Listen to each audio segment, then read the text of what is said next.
This program contains content that may not be suitable for viewers under the age of 18. Viewer discretion is advised.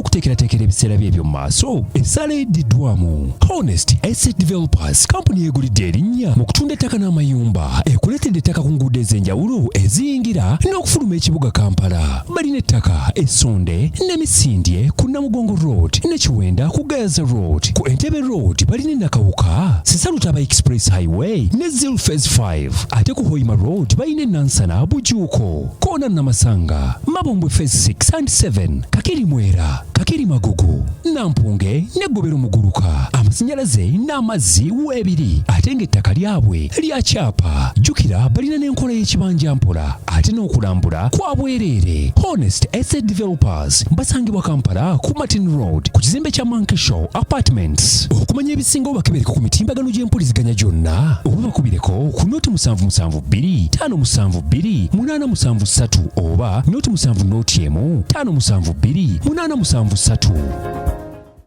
Your home is more than just a space. It's a reflection of your style, your comfort, and your dreams. At Layout Interiors, we bring those dreams to life, crafting breathtaking interiors with the perfect balance of beauty and functionality. From indoor elegance to outdoor charm, we provide premium furniture pieces tailored to your taste. And because detail matters, our Deco collection features exquisite artwork, vases, plants, lighting, and storage solutions to complete your perfect space. Plus, with our exclusive fiber pots, we ensure lasting quality and timeless designs for modern living. Transform your home with Layout Interiors, the interiors of tomorrow. Visit us today at Bukoto Kira Road, next to Lighting City, opposite TMT. Call us now or visit our showroom to explore endless possibilities.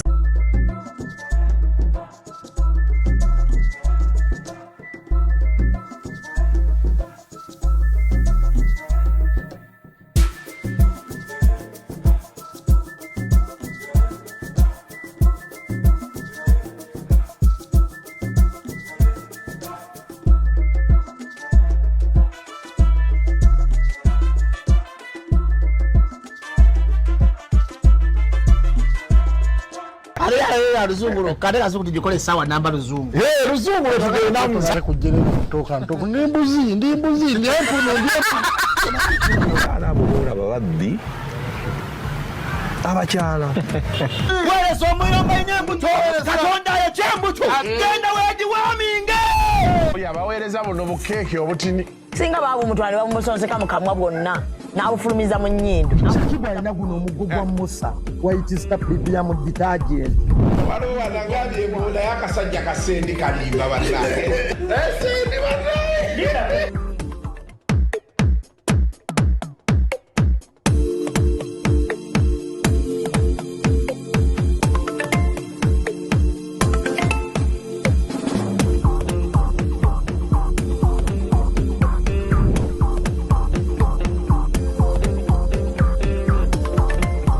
So, welcome to yet another edition of Kasuku Live. As usual, it's a Sunday. Njagala bebaza, the numbers are growing. Yeah. And tutambula. Betunatuuka gye tutuusenga bagamba, naye Kasuku, naye tuzimba, tutambula. Oyagala kutuuka waji otannatuuka.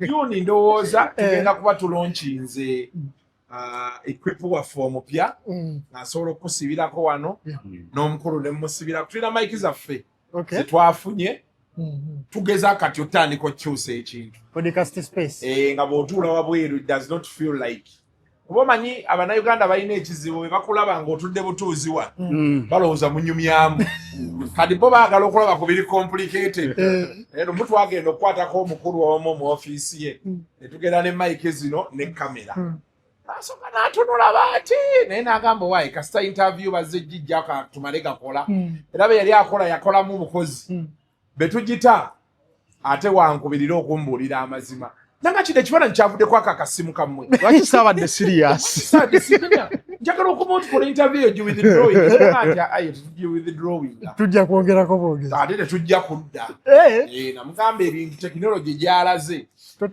and wano wenjagala okwebaliza omukyala Dr. Musenero. Dr. Musenero twaliyo Saturday eri gye twakolera ne tumalaawo nga tutuddemu naye tunyumyamu. She has a grasp of her business. Ministry gyalimu. Era I hope beba bakola reshuffle bamuzaawo. Kyogedde budde obutuufu. Lwaki? I understand kubanga political appointments zijja because well owagira NRM you know ebintu bya competence kati bitini nnyo owagira NRM ogiyidewo omubiri bikyeyo bebityo so maybe ebimu babigaba region zina she's a PS or minister she's a minister of science nalabira stisapa ya science and technology abadde naye okusanga minister because nze nina ministry zingenzeemu ezimu n'oyogera ne minister ng'ate akujuliza PS okitegedde gende wa PS tetuganye PS yakola egyo emirimu naye ate olina okusooka n'otegeera olina okuba nga omanyisa omonitoring weebale kati okusanga minister nti bamutadde mu local government ng'ategeera local government ng'amanyi bulungi enguudo buli kimu ne kioski bwekola kizibu kati kizibu minister omusanga nga minister wa urban development for example nenga ne urban development takimanyi naye ne bamuyita ku bukolo NSSF enonkinga ennyumba erubowa n'agamba ennyumba zino poloti wano ya mmeka kati naye nga ye minister kati ogenda okuddamu owulira nti bazimba mu road reserve ate minister yaggulawo kati n'ogamba otuuka ku minister ng'alimu ICT n'omuga AI n'akubuuza otegeeza atukwasize Ivan okitegeera AI tujja mulaba mu maaso awo ba tetunnamutegeera bulungi but as the world moves ogezaako okufiitinga in olunaku olwaleero mbadde nvuga nga nzija nga mpuliriza capital era oluyimba lwebadde kuba lwa omukyala bamuyitaani ne omwami ono ava mu western Reiji they have a song it's a fine song but I was like Capital is playing this song 8 yadde yelingo lwasembiyo nga bagenda ku top of the hour genda mawulire naye nekinzijira neŋŋamba kisobola okuba nga yes Capital yali ekuba hit zokka naye times ne zitambula sigamba nti oluyimba lwoba it's an okay song but it's not a hit I don't think naye because times have changed by hits every day so now times have changed wesanga n'olugezigezi lwe wayina olina okyusaamu all else anti n'akuwa akalanga olulimi lwe oba tolufuddeeko n'akafuna. So that is how times have changed. Tusoera twagatuka nti akatusigaze buno. Naye ate omuntu ayagala kulaba nga Mike yogisibye wano. Ani kati kyokolo ogimusibirawo n'omuwanekano n'omuganga kano ka backup kumbe gwe kuli omulamwa. Naye ate kati awo bate weekoze buno. So you'd rather you enter it. But yeah, I want to thank the people abatekayo time okulaba art and culture. Yes. Ngabe nabagamba mpola we are going to be moving. Atene feedback abamugaba. So mpola tugenda kuba tutambula eventually tujja tutuuka we twagala kukola ki? Okutuuka. Olunaku olwaleero negatiddwako Adam Kadi. Kasirye as usual. Kati improvement weri by Fatima nenjagala okulaga watch time ye nozo omulaba naye kati olaba views gye zaalaze ekyo kitegeeza nti kigenda kitambula we are moving mwebale koma home art tukyetaaga and some of the products we are working on tugezaako okulangika tutambula tudde. And you see one of my problems nze ng'omu was that everybody had shifted from arts nga tugenze nnyo mu lifestyle you know ebiti ebitambula kikyendowooza netwerabira art and music and I understand the artists but letting it down but bo kutuletinga down tekitegeeza nti ate oli omwana ajja tetumuwa chance. So I'm really happy that you guys are kintu mukyakikutte. So ono ye Adam Card Kasirye ye tuba naye. Ye Kasirye Adam Card. Kasirye Adam Card. Soko boze kubatula nawe tuweleza. Abatulaba Kasuku Live nange nja kwongera kubeebaza mwebale kubanga mulaba sheno ate ekirala mwebale kubanga muwayo feedback. Oma episode ebisinga omuntu ayinza okulowooza views zijja lwakuba oli yayisewo obuyisi n'agyekanga. Ne feedback bwejjanga omuntu akuwa feedback alaga yarabye ate n'alifaringa ne kuzeemabega kiba kitegeeza nti waliwo growth okitegeera. Kubanze respectinga nnyo omuntu andaba leero n'enkya nadda naluli nadda kitegeeza rotation eba ekola ki eba weeri okitegeera. Then n'okwogerwako eri bannayuganda bannange times have changed, technology yeeyongedde. Luli twalire Professor Muganga nga ye conversation emboozi ze balimu AI asobola ku improving ati buli kyolimu. Era waliwo omusajja gwe nalabye ng'agamba AI tagenda kugoba mu business, kugoba abantu mu business. Naye agenda kuleeta abo abasobola okukozesa AI tools babeere mu business. So it is better oyiga AI tools n'engeri osobola ozikola ki ozikozesa okitegeera. Emabega kaawo nina we nabadde nga nina omuwala nga agamba ayagala soma journalism naye ng'obulamu bwe bwonna abadde mu bintu bya sports mu gym na biki okitegeera. Ne mugamba okke bw'oba owulira ng'oyagala kusoma journalism musome. Naye genda ofokasinge ku sports journalism era otandike n'okupresenting ebintu ebyenjawulo mu sports. At least obenga journalism omusoma but you already have a niche. Ne bw'onojja buzimbo ze kusoma journalism otuulaawo kigenda kuba tekikola ki tekikolera okitegeera. So abazadde omwana wajera ne muganda ekintu ekirala nti somayo ka course aka fitness okitegeera. Kasuku bannayuganda bangi abali mu Middle East awo nga bali mu fitness business tebajjula. Ate bakoledde ddala. Tebajjula. Abamu balina ba private clients, abamu bakolera zi gym, abamu abayitiramu ddala ne bagenda newa. Omwana twalinga naye wanene mmanga wanene nabulagala batantu. Yes, mumanyi. He's very successful in the Middle East. Ate banga era ye akola na ba private clients. Si wa company. Of course, one of the things we have here as a country, tuina ignorance. Yes. N'okuzalawa. Kati nga bw'oyogedde fena tutiina omala kugendako outside nze bentambula ebyentambula kati fena agende bwe nasooka ogende Dubai nasanga muko wange Sam nga alina gayi bamuyita Faizo naye gayi ali mu gym yakola bya fitness ate ye alina n'emmotoka yeevuga weewu ate ne time z'akolako teziringa z'abali nga at the time yandaga ali comfortable. Nabadde n'omwana ali mu fitness bamuyita Scott Fitness. Yakomyewo wano nga alina empaka zagenda obeeramu ezositula nga eri avuga Benz ate nga ya Brabus. Okuvuga Benz kirala okubanga ayita modification za Brabus nakyo kirala. That is another experience ngeri gyavuga naye nga ali mu fitness. Kitegeeza omwana wo omulaba nga ayita nnyo mu sports wano mutwala asome bukoosi obwo alongside n'ebisayansi byebingi by'oyagala. Oyinza okweka nga omulimu ogugenda okyusa obulamu bwagenda gufuna no gwe wookola kiwoonyomba. Bringing it back home, fitness yeeyongedde okwambuka. Nze olwaleero ze nali simanyi ndiyingira gym olwaleero mwendi ate ngisasula. Iye amankulaba omubiri gutandise okujja. Anti kati ekiriwo the business is growing. Cause of death in the world are lifestyle diseases. Lifestyle related diseases. Ate nga lifestyle diseases ezo bagamba engeri gy'ozijjanjabamu oyina kukozesa mubiri oba oyagala oba toyagala. Kati wesanga nga bano abawuga be bali mu business aba bodybuilding bano aba aerobics kati olaba abantu ba aerobics abo bali mu ssente z'otamanyi bakola kirasi nga ya mitwalo 3 for just 1 hour and a half. Ate ng'omwana alina date buli lunaku ayinayo gy'akola kumakya n'olweggulu basasula gladly tebalina gwe beebuuzizaako. So mu kumaliriza just yako tuyisewo kyapu nja kubasaba abazadde mulekerawo okutunuulira simanya genda osoma bwa accountant osibe ettaayi kyokka. Mu kaseera nga AI ejja AI kijja kuba kizibu okulipulesinga agenda okukozesa ezowe okitegedde. So ebintu ng'ebyo abaana mubawa omukisa wabanga abirinamu interest abisome omutunuze ne mu direction wasobola okubikoleramu. Kale on my left James Propa JP. Yeah man. Obi-Wan. Obi-Wan. Kibiri Church of Uganda. Obi-Wan. Nabadde ne antitendo n'akutumira nnyo. Waawo wansi awo mukkirira awo kasomera awo. Abo bakasini ba. Yakutumidde nnyo nabaddeyo ku Sunday. Awo nasomera nasale. Layira. Mutenda awo ne twambuka ekibiri. Jali antitendo. Tata gundi bawe yafa. Yes, bawe yafa. Abaana beje bali mu kibuga simanyi bibakola Tendo ne Edward simanyi bibakola naye nga ye jali. Tendo ne Edward mbabuuzizaako nnyo mugamba mutya.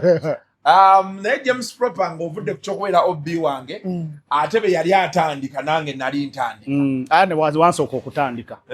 Wansookayo emyaka ng'ebiri oba gumu ebiri. Kuba wali ku Red Peppers nga sinnayingira ddembe awo. Naye awo najjanga ku ddembe nga wooli naawe. Wali otandise eri. Twabawuliranga. Sinika. Yeah, but I'm happy to all. Omanyi abantu bebaga nti oli nsanga omuntu mga nti nkumanyi n'akanti so. Because twakwata different worlds. Atono okuva dda ye tamanyi kuleekaana. Tumanyi okuleekaana. But I'm happy. Saawa eno mulaba buli kiseera abeera ku nnyonyi.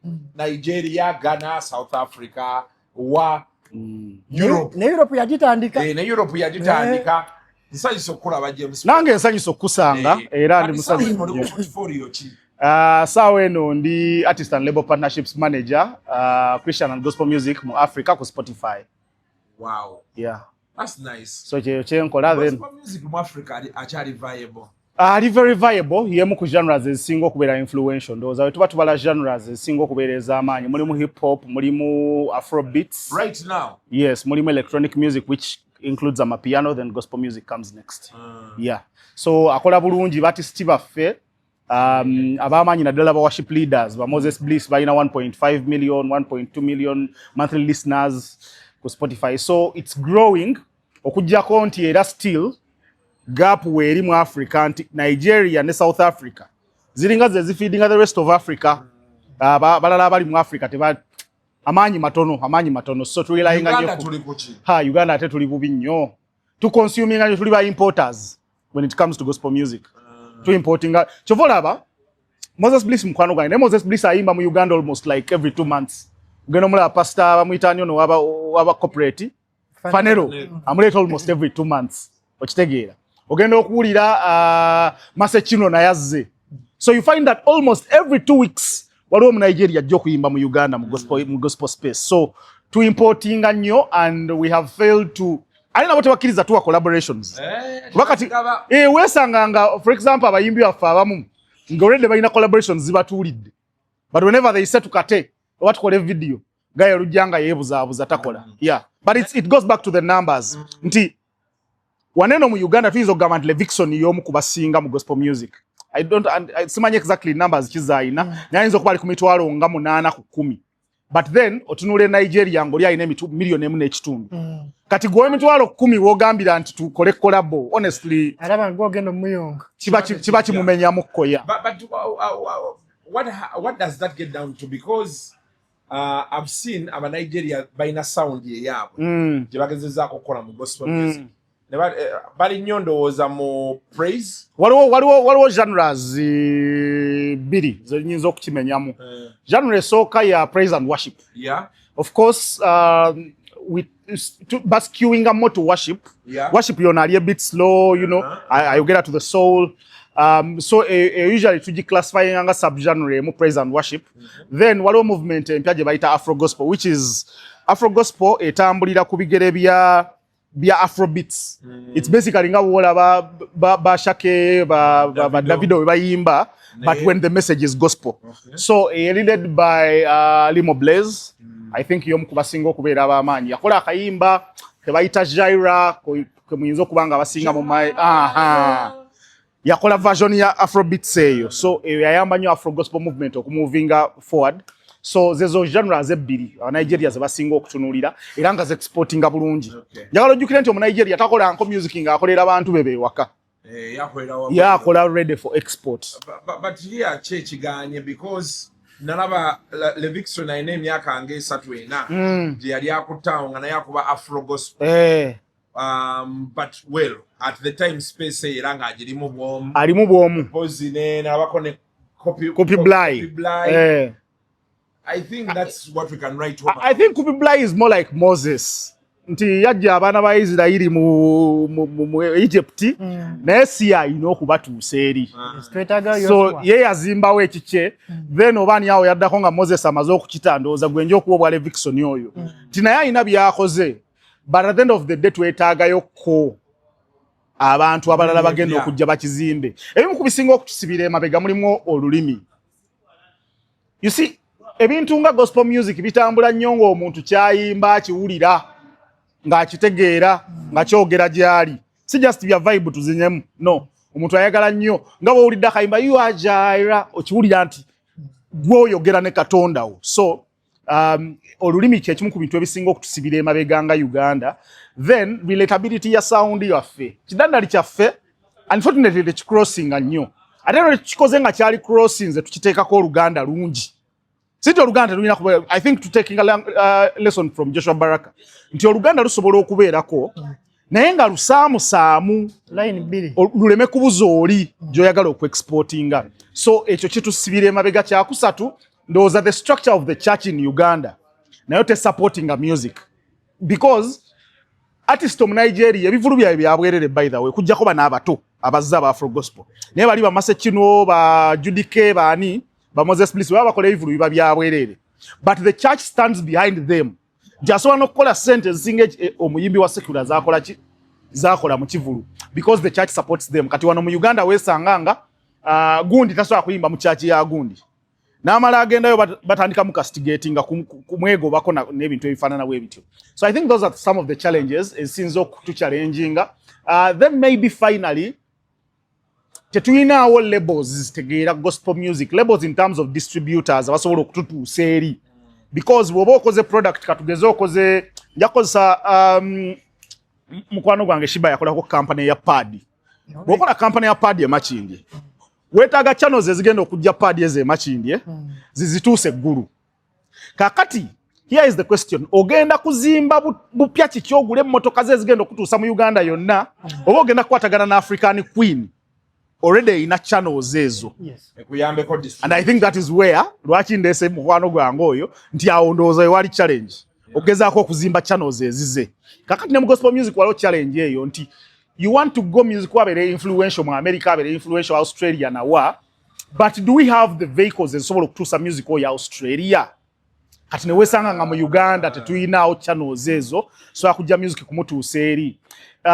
Yesonga wachi abayimbi betulooza nti bagoyinze international nabo bennyini beewunya batuuse because alaba byakola bya bulijjo na all of a sudden ngezi anti kati bayitawo on virality. Yes. And what virality does, virality kyekitegeeza okubeera viral. Nakola video eno nitukeera ku macha ku TikTok nga buli omu akubira essimu leba naye kye mwakoze n'ogamba ate kati byatuuseeyo biti eyo. So virality kyekola ekwata n'ekuteekayo and it gives you solar energy nti osobola okubeerawo for some time but solar energy battery egende ekola ki ekendeera. That links us back to our story of 2014 where we get an artist who becomes very big in the world naye influence ye otunulya kaavu ye bwe yatuuka teyasobola kweyongerako wabula yali on diminishing returns okitegeera. So akati kyekyo virality kyekola kati okwata virality eyo okubeerayo oba weetaagako abantu edda abalina channels okusobola okusitula okuholdinga mu spaces ezo ensi gyebeera ekutadde. So how do we do it here? Twogerere ddala publishing, distribution. How do we do it? Uganda akoze atya? How do we do it? First of all, abantu balina okweyigiriza kyakubiri tulina okweexcitinga abantu byetubadde twogerako wano nti kusindika omwana asoma accounting, kusindika omwana asoma business administration. I feel like internet it access to everyone. You can access anyone, any label, anything. But the language you're going to use katugeze ng'owandiikira Sony Music. Ddala olina olulimi lw'osobola okwogera ne Sony Music mu email. Email yone bagitwalanga kikulu out of the thousands of emails they were receiving.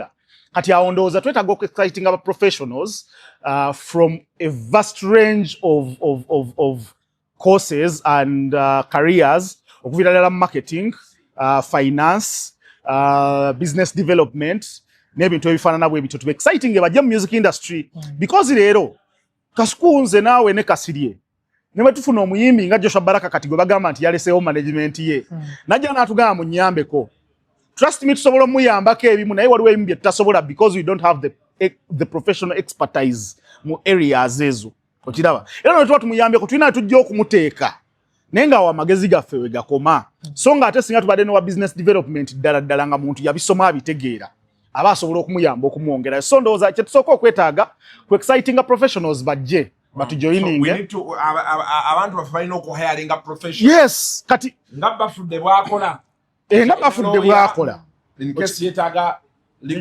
webale nnyo okuleeta kintu ekyo nga bafudde bwakola akikola bulungi but when we excite these professionals ne bajja we have to be ready to pay. Yep. Ekimu ku challenges ze tusinga okuba nazo mu music industry wadeno ye muntu okugamba nti ye lwakuba star oyina kumukolera ku bwereere okiraba nti lwakuba Kasuku ankubidde kyonna kyaŋŋamba nina kukikola lwakuba Kasuku star okitegeera you do not pay my school fees, you do not pay for my food.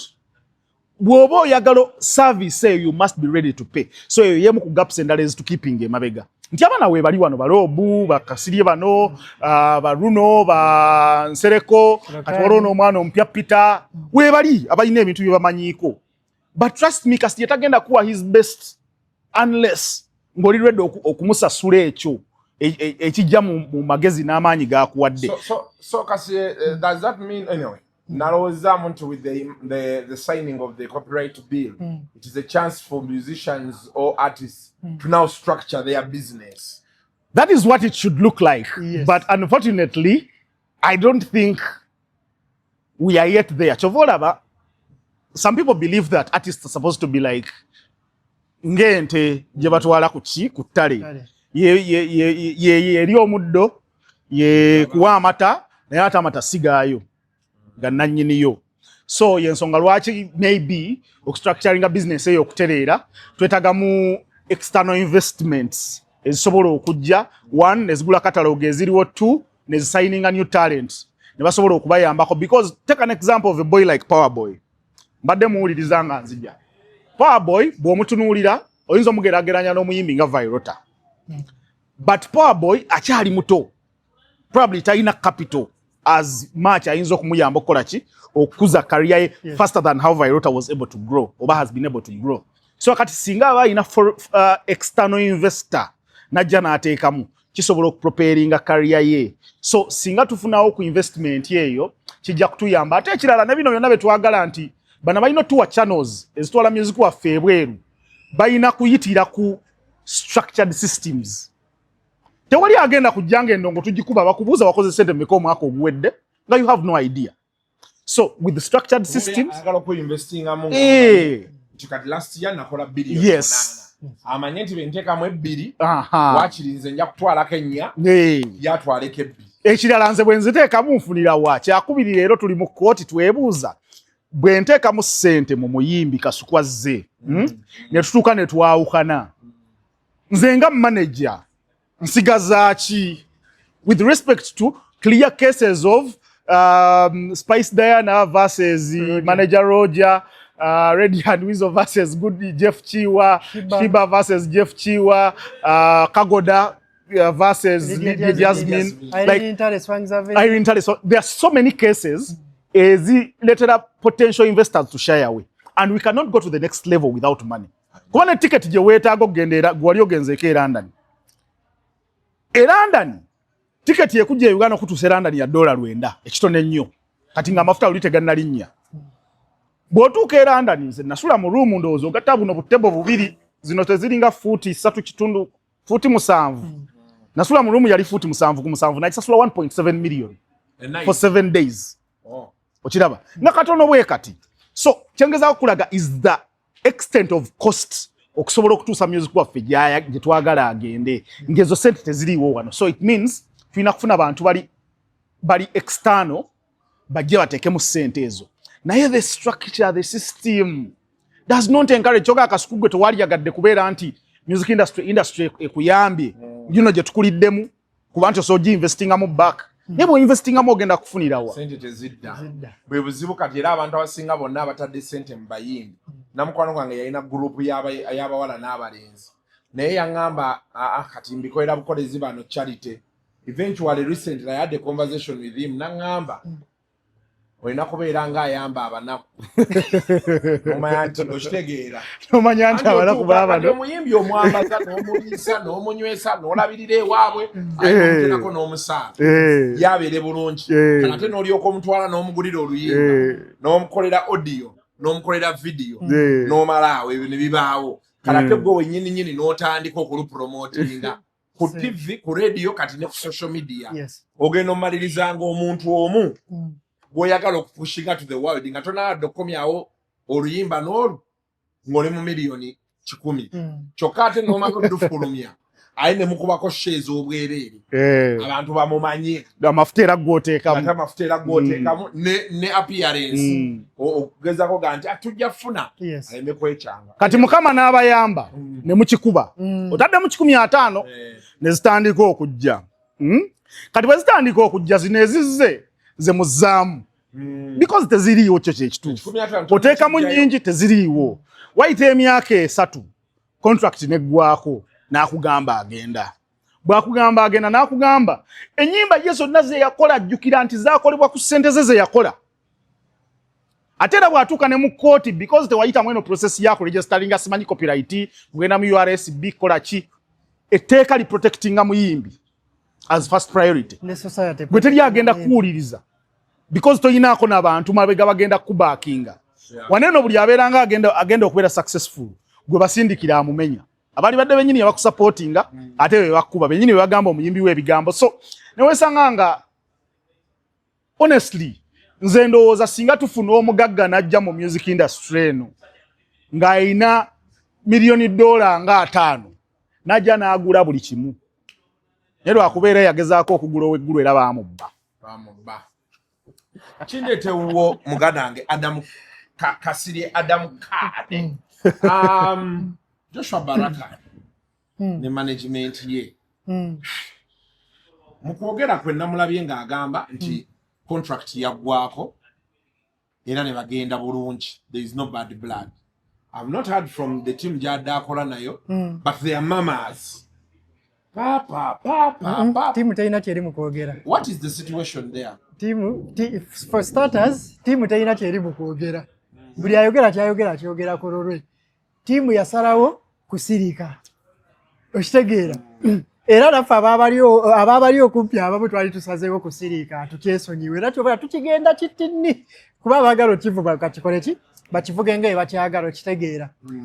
Naye ninaawe twabadde era nejjepyoyo ne ŋŋamba abantu nti abantu okwawukana kyabuntu musinkana buli omu avudde gy'avudde ne mwawukana ekikifuula eky'obulabe ye timing okitegeera mu bintu bya bizinensi bino nga tukola ekintu kye bayita timing kintu kikulu nnyo waliwo time weetuuka nga brand eteekeddwa kutambula on a constant pace teri kuyimirira teri kuteesa teri kulowooza buli kimu kirina kutambula ng'ekyakola ki bwe kyategekebwa twali twakava awantu awo scrollinga ku X nendaba omuwala yajja n'awandiika Joshua Baraka yayawukanye ne management yes maagenze n'aba Nigeria na biki Baraka jja first mistake aresportinga ku tweet eyo agamba ze sagenze n'aba Nigeria ndi mu kupanga tiimu yange okitegeera Joshua Baraka abadde yeetaaga kutambulira ku constant pace. There is no time to sit again and think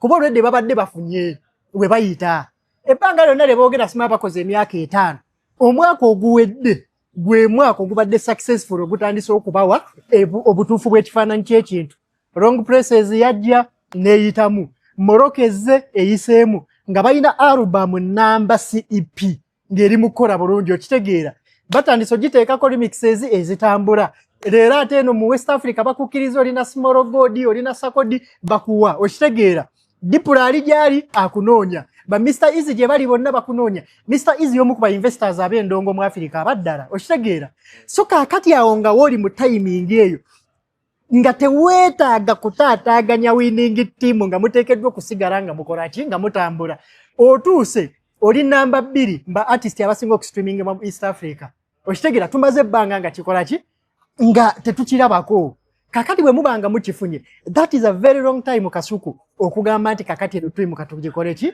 katukiyiwe okitegeera kiringa olwaleero Kasuku keera ku matya n'owulira ng'ofunyemu ekinyegenyege nnyo ekigamba nti naye no ttiimu yatoka ntoka tusooke tugiwe tulabe ekiddako ate tuddemu tupange buto okitegeera at a time when you have to maintain the pace kakati ekyokwawukana kyonna teri akirinako buzibu ffenna tukimanyi si buli bantu gwenkolagana naye ti gwe natandika nayo kitegeera naye waliwo ensobi zoyinza okukola n'ogaa naye eno timing yali nkyamu okitegeera Joshua Baraka abadde brand eri so mysterious narabako wane emisinde gya genomoze gya birthday gyaliyo n'atajja abantu abasinga bakinterpreting mu ngeri ndala yazalayo bana abaddewo na bikina bikyo kitegeera naye abantu abasinga kye batamanyi mystery a building attention omuntu nga tomulaba tomuwulira nenge ebintu bye bitambula buli order gy'ateekayo ekola ekyo ki building attention mbantu nti buli gwe bakigamba abanga agebe ekisajja kindi mu mugongo bakyekweseewa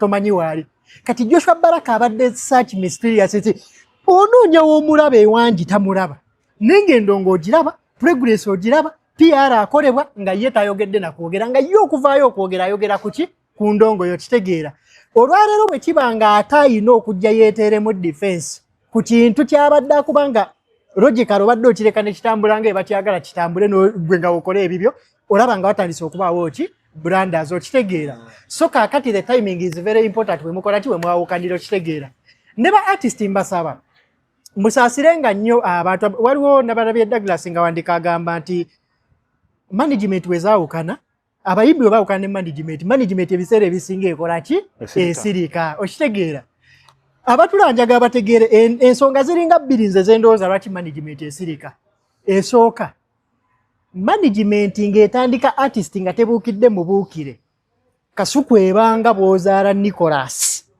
najja mu nsi talina kyamanyi tasobola genda yeegulira pampa newe yandibadde asobola sente tazirina n'otandika okumukolera buli kimu entalo eziri mu industry oba ez'ensi zonna ezandimulumbye nga gw'olina okuteekawo omugongo kakasa nti tezimutuukako so oba oleze mwana ng'okola ki ng'omukuza omuliisa omunywesa omwambaza omutambuza omulaga buli kimu ng'omwana nti oli mu kukwata experiences zo ozidownloadinga mwana ono nga kyoluubirira abeere ekyakabi ensi kyesobola okutunulira obeere proud ng'omuzadde okitegeera wano wakati mu kumuzimba bino byonna ng'obikola by'okolera mutabani wo ensi tebiraba ye ensi eraba mutabani wo kujanga anyirira ayina engatta empya alabika bulungi okitegeera kaakati ensi bw'esiima mutabani wo olw'endabika nga gweyagadde obuwala gwe buwahaaga olwatuusa emyaka egy'obuwala omuhaaginga na biki bwe mwawukana the best thing to do gwe butafuna backlash yakumenyeka nnyo omutima kusirika lwaki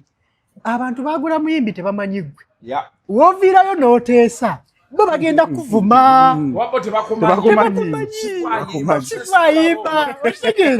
kakati obutafuna bulumi bwakuba nti omwana akwewaguddeko ate ovumwe ne society olina kudda bbali n'osirika n'ogamba katukole ki katukole kitegeera ekyokubiri teri taata akuza mwana n'ayagala omwana oyo bw'atandika okutambula afe okitegeera obamu nakalyako obusaasizi n'ogamba nti singa mutuuzaako akazito ka buli kimu kyensobola okumutuuzaako omwana ono ate nsobola okumwettira naye ate ojjukiramu obulumi bwe wayitamu sleepless nights na biki okitegeera yeewaggudde fine ne kafeero yayimba n'abuuza nti bw'obooleze kabebiko bwe kakwonoonera otuga katuge nedda okitegeera ekyo nakyo osobola okukita ne kikola ki ne kitambula so kati byebyo ebintu ebiseera ebisinga ebiviirako bamanaje okukola ki okusirika ne tebakulimbanga Kasuku nti omuntu abaddewo ng'akola for 5 years in the 4th year nga lwatandise ofuna results bw'omulekawo nti it is all okay kubanga naye aba abadde atandise okufunamu ku ssuubi nti oba osanga nno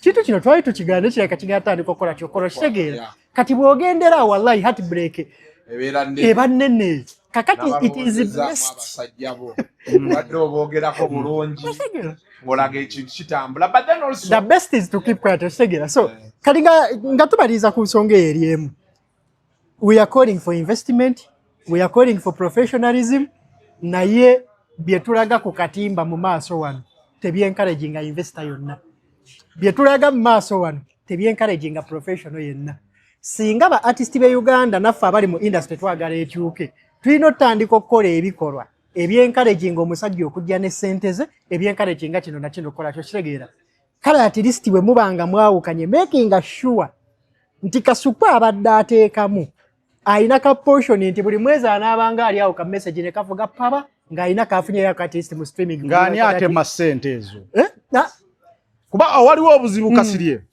nti it is one thing okugamba nti manager asigale ng'afunayo 20%, but there are like 20 channels ezivaamu ssente. Sente ezo bwe zijja zitukira ku akaunti y'omuyimbi. Kakati obuzibu bwonna bwe nsinza okusanga mu industry ye muntu okubeera nga amaze okukwata akasente n'omugamba nti ajjeko akakadde kakasuku akamuweereza.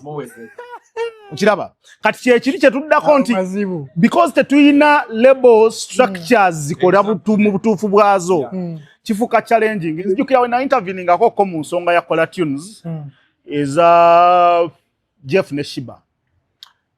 One of the challenges was sente bwe zijja usually zipaying out to the rights holder abeera omu. The same case for Radio and Weasel.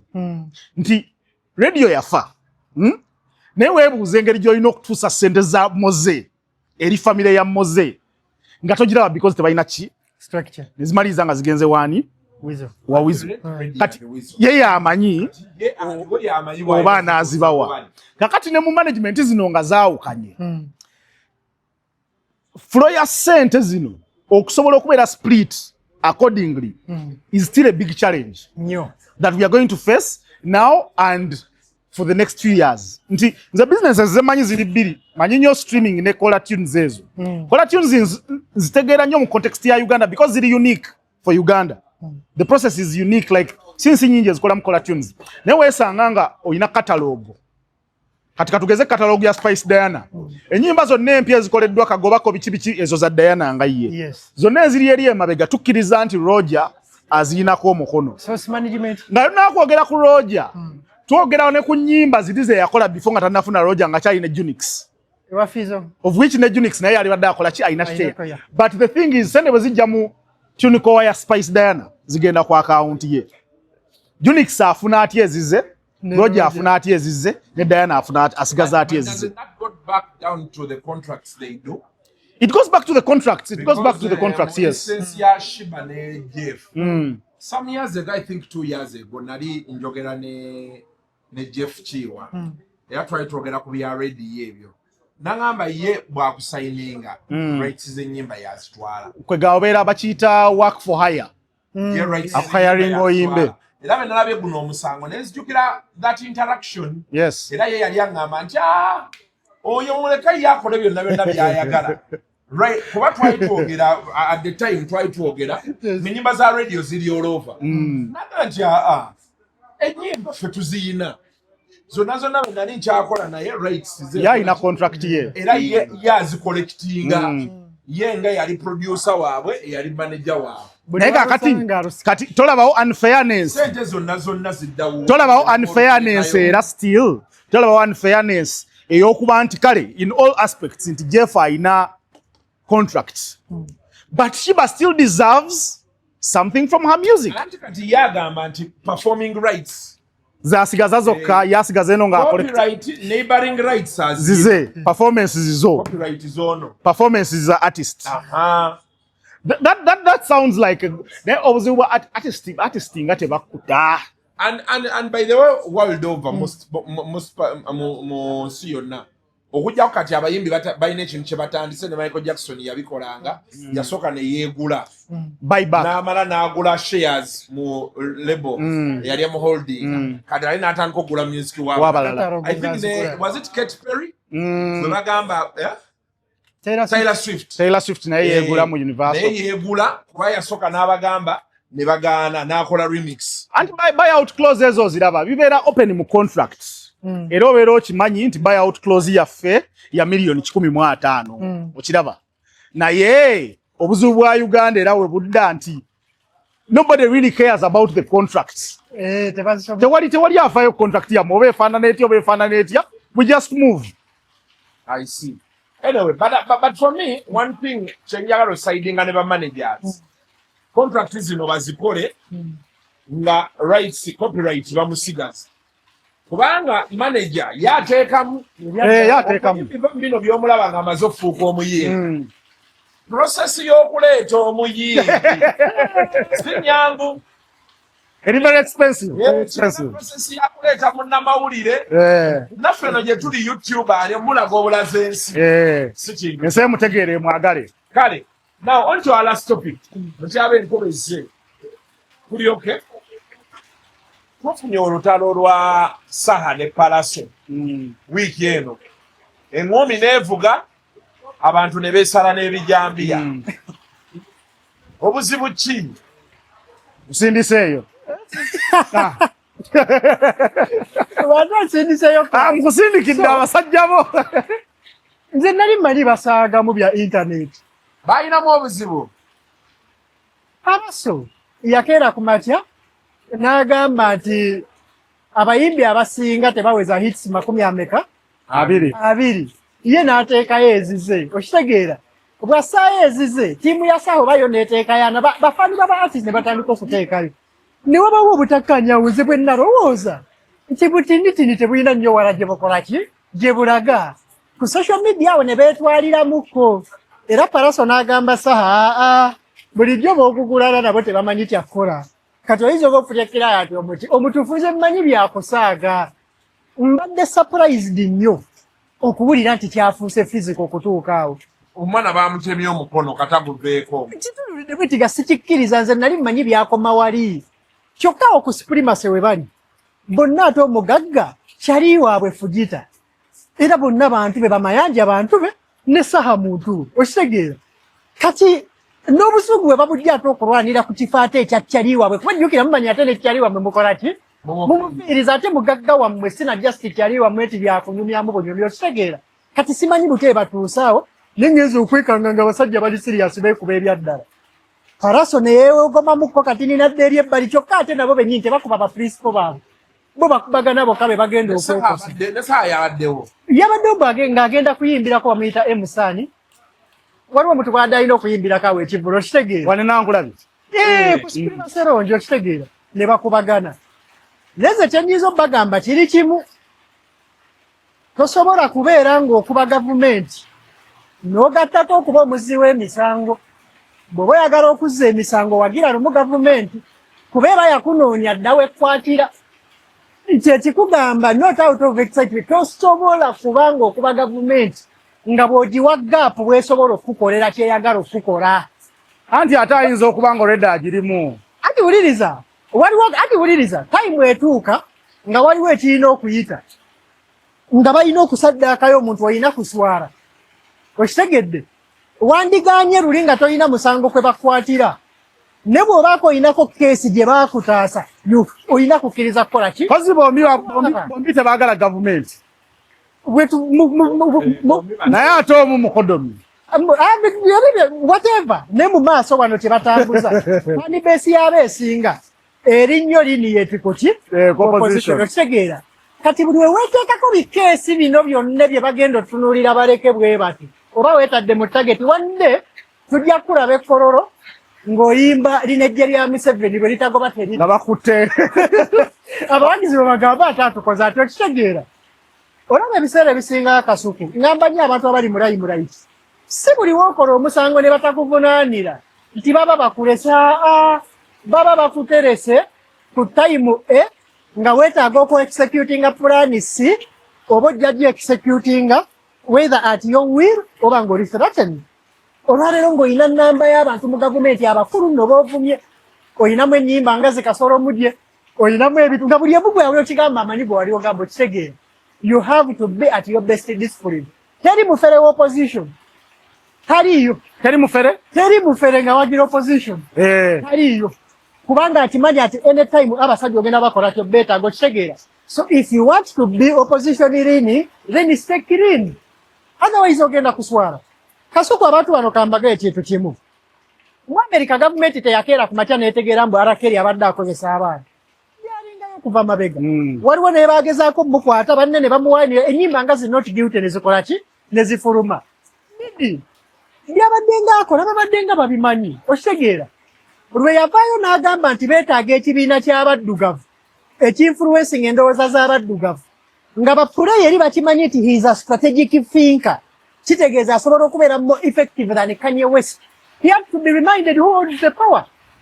Kanyomusi asiba akugamba nti nze lwaki siri mu kkomera olwansonga sirina murder case nesinga mbadde ne murder case biri byawandika smuggling defu ko mufiri on Jewish people singa bamusiba naye kati nti alina element y'okubeera clean okitegera kati bajjaizi balina kubeera at their best discipline watoyiza kuŋŋa nti Bibi was doing that nga jaizi kamanyi okitegera so tugezeeko okwekuuma naddala nga tulina bye tukkirizamu bye twagala okuholdinga folongo obuteeteeka kyo mu bintu bwe bityo okitegeera ate ekirala finally tubeeko n'abaffe bannange tokolera kavuyo ku bizinensi ya muntu wo oyo mugagga wammwe munnammwe mwenna Kasirye omuyimbi mu Uganda talina kyaliwe ekyo njagala okitegeere tebalina naye ze ngenda kibagamba mubeeko n'abammwe ekyo kye mukoleddaawo omuntu wafiirawo it becomes an active crime scene ebbala yakyaliwa mwe neggalawo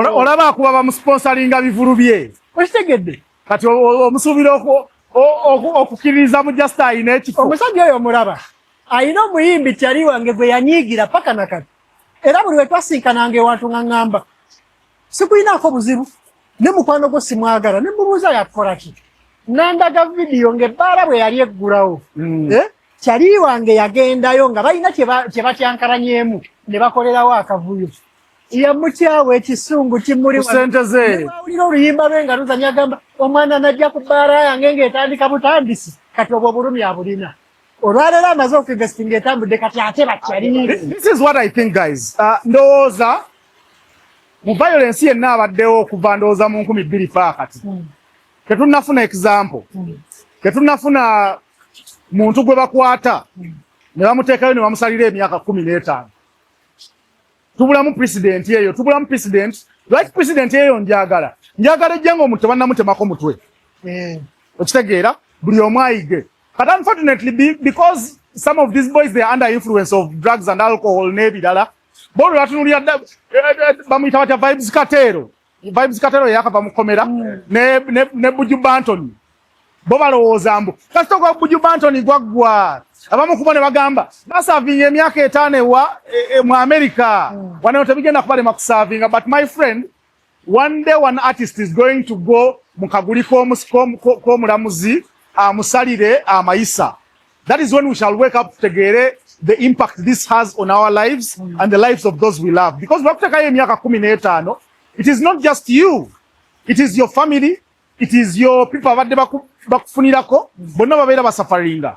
And unfortunately measures ezimu, for example nabyeko telecom companies ezimu bwe waliwo akavuyo ne withdrawing sponsorships n'ebirala, but it seems those measures have not worked because abantu bakyalwana abantu bakyekuba ate kukomyewo ku luno ndowooza mu weeks nga 3 twakalaba incidences nyingi nanulire ne mukwano gwange Bafana ng'ayogedde ekigambo ekisobola omuteesa mu kkomera togoba abantu based on their bakiyita batya nti lwakuba oli Muganda daye Buganda.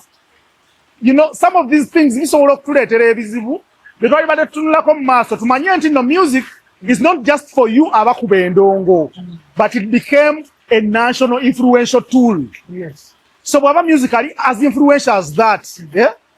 Bagenda kwagala okulaba nga bakufuna singa era bakufuna mu interest bajja kufuna bakuteekeyo and that will be the end for your children. So singa tutandika okulowoozaako bwe tutyo ne tukendeezaako ne kubikuba bannange ebikuba bingi kasuku ebikuba bingi simanyi mubeeyo gye muyitira mu biraba naye ebikuba bingi so singa tukendeezaako ku ebyo ne tusobola okukomawo mu sobriety mind ne tubeera nga ebintu bye tulowoozaako tolowooza mbu yegwe vibes kateero gwe yegwe Manisuru Semanda ow'Ekatabi okitegeera byonna nga bigaane abaana bo baddayo ku mwalo okitegeera. So if we remember that kigenda kutuyamba okendeeza ku bintu bino wano ebisigadde tujja biraba kyabakadwako tekagwe kale mubeere bulungi. The views expressed on Kasuku Live do not reflect those of the hosts, producers, or management. They are solely of individuals providing them and do not represent or reflect the official policy or position of this YouTube channel.